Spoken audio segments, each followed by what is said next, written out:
protestantedigital.com. Hola amigos, bienvenidos una vez más a Protestante Digital. Les habla Esperanza Suárez. El próximo 21 de marzo en Estados Unidos y el 1 de abril en España se pone a la venta la última novela de Mario Escobar, con el título Matar a Lutero. De este asunto vamos a hablar, le tenemos ya a Mario al otro lado del teléfono. Bienvenido Mario, ¿qué tal? Muy bien, gracias. ¿Cómo estás? Muy bien, aquí en medio de una convención, pero muy bien. Bueno, pues muchísimas gracias por haber hecho un huequito y atender nuestra llamada. Mario, Matar a Lutero, ¿por qué y cómo surge esta novela? Cuéntanos. Pues yo siempre me ha fascinado siempre el personaje de Martín Lutero, pero sobre todo esa primera parte de su vida en la que pues sufre tantos riesgos, ¿no?, por haber hablado de la necesidad de acabar con ciertas injusticias que había en su época y de usar la Biblia como regla de fe y de conducta en el mundo en el que vivía, y sobre todo de lo que pasó en el año posterior a la Dieta de Worms, cuando él intenta llegar a un acuerdo con el emperador y que no se divida la Iglesia. Entonces durante un año tiene que estar refugiado, escondido en un castillo, y me parecía apasionante pues hacer una novela sobre qué pasó durante ese año tan misterioso y al mismo tiempo tan productivo de la vida de Lutero. Bueno, todos sabemos que Lutero es un personaje muy conocido y muy estudiado. Yo no sé, quizá nos imaginamos que como buen novelista, que tú eres experto, no sé si le habrás dado algún giro o alguna perspectiva al personaje de Lutero en esta obra. En cuanto a ese tiempo que tú hablas, ¿cómo lo has enfocado, Mario? Pues lo que he intentado es ser muy veraz en los datos, pero claro, no sabemos cuál era el día a día de la vida de Lutero en ese refugio, en ese escondite en el que tuvo que estar casi un año. Entonces hay partes que nos daba para novelar, ¿no?, para inventar, para pensar, porque inventar y novelar no es otra cosa que imaginar qué pasó, ¿no? Intentando ser veraz con los hechos y cómo vivió él ese año, que fue un año difícil para él, un año de angustia, un año de dudas, un año de trabajo también, pero un año en el que, además de impotencia, ¿no?, porque no podía volver a Wittenberg y la reforma seguía en Wittenberg y no hacia el lado que él quería, ¿no? Entonces era una manera de, aunque he usado pues documentos históricos y he buscado la historia, pero era un momento muy bueno en el que hay un hueco para poder novelar e imaginar cuál era la situación de Lutero, ¿no?, y de las personas que le rodeaban, porque la novela no habla solo de Lutero, sino de las personas que durante ese año estuvieron cerca de él. O sea que entonces, según lo que estás diciendo, podemos pensar que se trata de una novela histórica, pero también de novela con cambios o con añadidos a los hechos históricos que ocurrieron. Los datos son históricos y los hechos. Lo que pasa es que hay algún personaje ficticio que me ayuda a mí pues un poco a conocer desde un punto de vista exterior al propio Lutero, ¿no?, porque no es una novela en primera persona, es con un narrador omnisciente. Entonces Lutero se manifiesta en la novela más a través de sus diálogos, que claro, son imaginados porque no estamos allí para escucharlos, con los protagonistas, con Juan Márquez, que es sobre todo uno de los protagonistas, y Elizabeth, que con sus reflexiones, ¿no?, he usado textos, he usado lo que él cuenta sobre ese año, porque él habla de lo que sucedió aquel año, pero claro, hay muchas lagunas. Entonces he intentado, con todo lo que él nos ha narrado, nos ha dejado de su vida, de sus sentimientos, plasmarlo en diálogos que mantiene con estos personajes que son ficticios, pero que podrían haber existido, porque uno de ellos, Juan Márquez, es ni más ni menos que un mercenario, que de los mercenarios que le protegían, que protegían su vida, y Elizabeth es una jovencita alemana que es una de las personas que le cuidaba, ¿no?, que hacía su cama, que limpiaba la torre donde él estaba. Entonces, un poco, son personajes ficticios, pero que debía haber personajes reales que hicieron ese papel a lo largo de ese año tan difícil para Lutero. Ujú. Sí, bueno, te has adelantado a mi pregunta porque precisamente te iba a hacer la cuestión de que si este Juan Márquez era un personaje real o un personaje imaginario, pero ya me lo has contestado Sí, sin pero la preguntarte. verdad es que he usado rasgos de personajes reales, porque Ajá. Juan Márquez representa en cierto sentido a muchos españoles de ese siglo XVI que se hicieron protestantes, se hicieron algunos luteranos, otros calvinistas, como Francisco de Encinas o Ujú. como Antonio del Corro, y tiene rasgos de ellos, ¿no? De cómo los españoles entendían en aquella época lo que Lutero y otros querían hacer, ¿no? Ujú. Y cuál era su primera reacción y cómo poco a poco iba transformándose hasta a veces de la antipatía absoluta a una simpatía o un acercamiento hacia las ideas reformadas, ¿no? Y Juan Márquez es un personaje, pero también es un modelo de ese tipo de español. Ujú. Oye, Mario, ¿qué aporta esta novela a la comprensión de la Reforma y a la persona de Lutero? Yo creo que lo que aporta es, primero, que humaniza mucho al personaje, lo pone, yo creo, pues en las dudas o los problemas, en las luchas que él tuvo durante ese año, y eso nos acerca mucho a la persona, ¿no? Quita el velo que el personaje, el héroe, ¿no? A veces, o el villano, según quien lo mire, pues ha plasmado y nos representa pues a un hombre con sus miedos, sus dificultades. Entonces lo humaniza mucho al personaje y al mismo tiempo otro de los énfasis o focos que quería poner en la novela era la importancia de los personajes secundarios de la historia, ¿no? Este Juan Márquez o esta Elizabeth, que no existieron pero pudieron existir perfectamente, pero que hubo muchos como ellos que también pudieron a veces incluso pues sacrificarse hasta lo máximo por esta reforma o por la libertad en general y no han pasado en los libros de historia, ¿no? Y quería poner el foco en esas personas secundarias que sin ellas no cambiarían las cosas tampoco, pero que muchas veces viven en el anonimato y mueren también en el anonimato. Ujú. Al escribir la novela, ¿has tenido en mente algún otro mensaje o algún otro valor que hayas querido transmitir a tus lectores, aparte de lo que tú ya me estás comentando? Sobre todo me gusta cuando escribo que los personajes sean los que ellos mismos transmitan sus valores, sus ideas, para intentar no usarlos simplemente como marionetas para poner mis ideas o mi forma de ver. Entonces, para lo bueno y para lo malo es siempre así. Ha habido personajes, que no es este el caso, que, aunque en la propia novela hay personajes así, ¿no? Que yo no comparto nada con ellos. Uh-huh. Personajes, pues, que son intolerantes, que son crueles, y luego hay otros personajes que sí comparto más con ellos, que son pues más abiertos, que tienen una serie de valores que yo... Pero lo que intento normalmente es que sea el personaje el que muestre sus valores, porque yo creo que para el lector es mucho mejor, ¿no? Y mucho más honrado, ¿no? Que no sea el escritor jugando un poco, entre comillas, a ser Dios, ¿no? Manejando a las personas o a los personajes en este caso, sino que cada uno manifieste lo que tiene dentro, ¿no? Y lo bueno de esta novela es que hay varios personajes que tienen mucho bueno dentro, ¿no? Como Juan Márquez, como Elizabeth, como el propio Lutero, y otros más, ¿no? Porque todos los escenarios no se desarrollan en este castillo, sino también lo que está pasando al mismo tiempo en Worms, como Federico de Sajonia está intentando llegar a un acuerdo, que no haya pues una división en Alemania, que no haya una división en la Iglesia, y lo que está pasando en Wittenberg, ¿no? Que al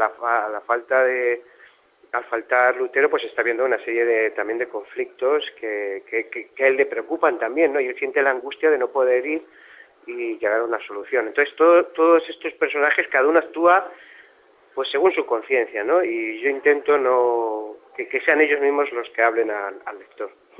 Al margen de los grandes principios de la Reforma, sola fe, sola gracia, sola escritura, ¿qué crees que hay de actual en la persona y en la vida de Lutero para la sociedad y para la Iglesia de nuestro tiempo actual? Hombre, yo creo que el mensaje principal que quisieron transmitirnos esas personas, ¿no? En el siglo XVI fue que, primero, que el mundo puede cambiar, ¿no? En un mundo tan cerrado como el mundo medieval, ¿Sí? Y que parecía que aquello era inamovible, muchos privilegios para señores, un pueblo campesino totalmente oprimido por el poder, una iglesia pues bastante también en aquella época muy injusta, muy desigual. Pues unos hombres que no tenían poder ni tenían mucha fuerza, pues lograron cambiar cosas. Y yo creo que el segundo mensaje que nos transmite esa generación es el deseo de libertad, ¿no? Yo creo que es un deseo lícito que hay en todo hombre, y aún en esta época vemos en muchos pueblos que se liberan o se quitan las cadenas de opresión, ¿no? de dictadores, de personas que se han aprovechado de ellos. Y yo creo que los reformadores, sobre todo al principio y prácticamente todos, querían libertad. Libertad para expresar sus ideas, libertad para interpretar la Biblia, libertad para reunirse, libertad en todos los sentidos, ¿no? Y tolerancia. Y fueron dos cosas que costó mucho, pero ya a finales del siglo XVI, principios del siglo XVII, en la mayor parte de Europa se consiguió, ¿no? Y se consiguió pues con mucho sufrimiento y mucho sudor y sangre también, ¿no? Pero al final se consiguió que la libertad pues resonara en toda Europa, aunque algún país quedó excluida, sobre todo los mediterráneos, pero eso permitió un avance y un progreso para Europa que ha seguido hasta ahora, ¿no? En ese respeto hacia los demás y en esa tolerancia. Bueno, sabemos que los derechos de varias de tus novelas se han vendido para una próxima adaptación al cine. ¿Está ese momento cercano, Mario? Pues menos cerca de lo que me gustaría, porque el mundo del cine es muy, muy, muy lento, sí. Y encima con toda la crisis pues va aún más lento. Entonces, yo espero que en cuanto repunte un poco la economía, pues adelante, ¿no? La producción, la preproducción y veamos pronto. Yo tengo muchas ganas de ver a estos personajes en el cine. Pues será desde luego un momento que todos lo estaremos deseando y estamos, estate por completo seguro que en el momento de que salgan tus novelas, tus escritos al cine, allí estaremos para verlas. Mario, como estás en una conferencia no queremos estirar demasiado el tiempo y vamos a terminar aquí, pero antes de finalizar, antes de despedirte, quizá quieres comentar algo, añadir alguna cosa que se nos haya quedado en el tintero. Tómate unos segundos. Pues animar a los lectores, a las personas que nos están escuchando, que compren el libro, que lo regalen, porque es un buen libro también para regalar, para gente que no conoce esa época de la historia, ni por qué se produjo toda aquella revolución social y espiritual, y es un buen regalo, ¿no? Un buen regalo para la gente, y además es un buen libro para leer y entretenerse, porque tiene muchas lecturas, ¿no? Desde la lectura más sencilla, que es simplemente pues una lectura como una novela de aventuras, que lo es, hasta una lectura pues más profunda, ¿no? De mensajes y de valores y de la lucha por la libertad, que es el mensaje principal de la novela, ¿no? La lucha por la libertad en todos los sentidos. Oye, Mario, ¿y dónde podemos comprarlo?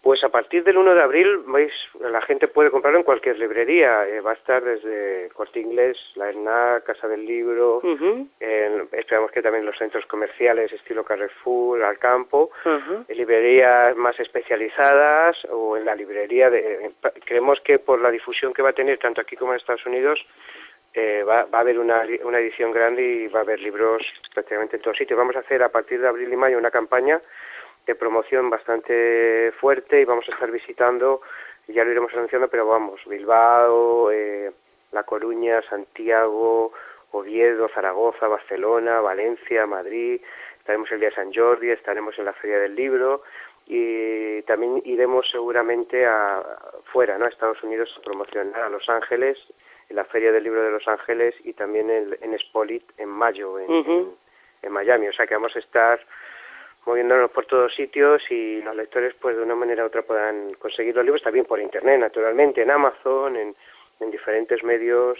la propia página web de Grupo Nelson, que es la editorial, y de muchísimas maneras se puede conseguir.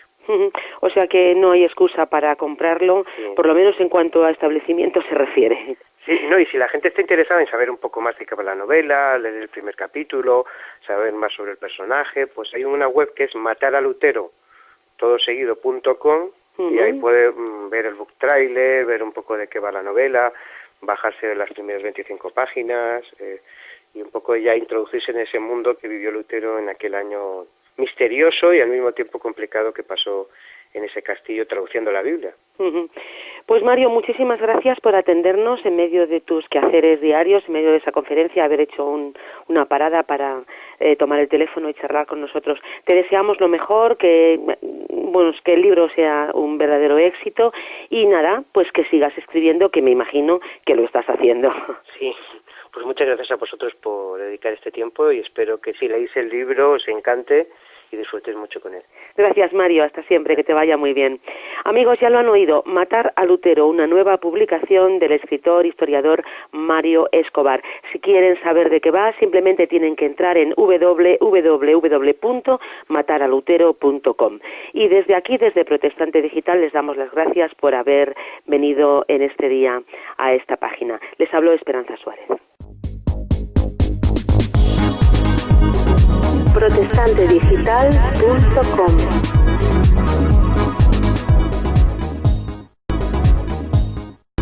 Teléfono, bienvenido Mario, ¿qué tal? Muy bien, gracias. ¿Cómo estás? Muy bien, aquí en medio de una convención, pero muy bien. Bueno, pues muchísimas gracias por haber hecho un huequito y atender nuestra llamada. Mario, Matar a Lutero, ¿por qué y cómo surge esta novela? Cuéntanos.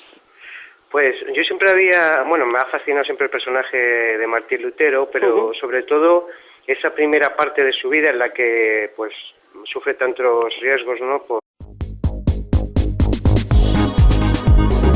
protestantedigital.com.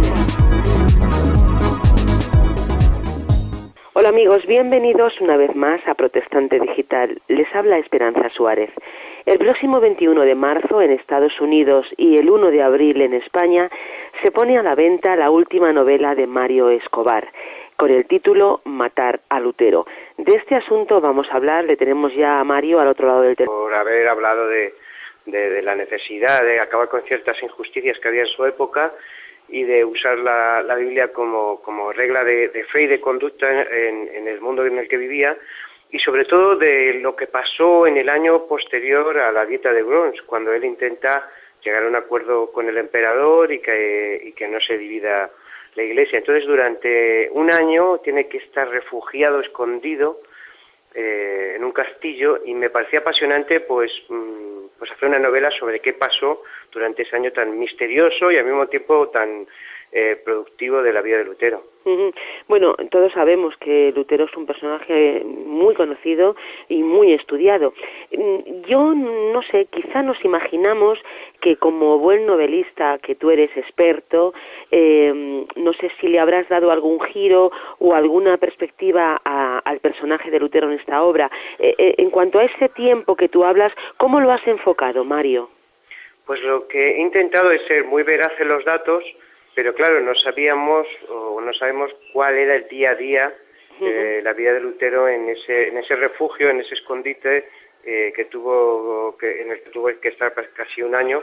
Entonces hay partes que nos daba para novelar, ¿no? Para inventar, para pensar, porque inventar y novelar no es otra cosa